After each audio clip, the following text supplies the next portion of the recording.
When I first started to figure out what it is that I want to be when I grow up, which started at about 2004 to 2006, there was something that stuck with me from that time period that I still continue to think about daily almost. And that was something that David Warlick said.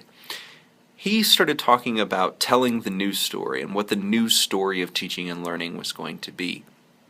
And that, to me, is the work that I am doing and the work that I have been engaged in creating all of the things that I would like to learn how to change. I want to tell that new story. And in telling that new story, I want to figure out new ways to tell the story. Alan Levine talks about different ways of telling digital stories, 50 different ways to tell a story, all of those kinds of things where we're using different tools, but at the essence of it, it is still telling a story. And the problem that I have a lot of times is in telling not only a good story and a true story, but also a story about something that is positive. We end up telling a lot of stories about things that are going wrong and the things that we would like to change, and that's what I'm doing on a daily basis here.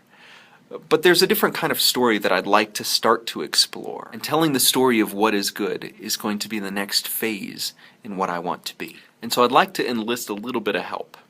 I'd like to figure out how it is we can tell the stories of what is good. How are you telling stories about the good things that are going on, not just the things that are going wrong? How are you getting the word out about the good things going on? How are you helping one another to see? Are you making video artifacts of the things that are around you? Are you showing people what it is that you are working on? How are you telling the story, the new story, the good story of where it is and what it is that you are doing? Because I have this vision of starting the next phase with 90 days of good. In these 90 days, I would tell at least 90 stories of what is good and what is special and what is amazing about the learning that is going on around me. And I wonder, is there enough goodness to fill up those 90 days?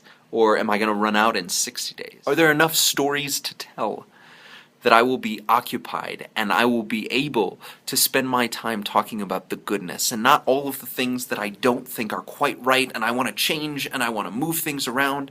I want to talk about the goodness, and I want to have 90 days of good. What would 90 days of good look like to you? How would you go about telling 90 different stories?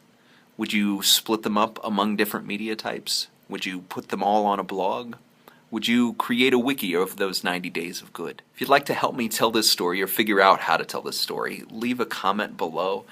Join us on the Google Plus community for reflective practice vlogging, or you can subscribe to the YouTube channel to see all of these 90 days and how we're going about it. Thank you so much for watching.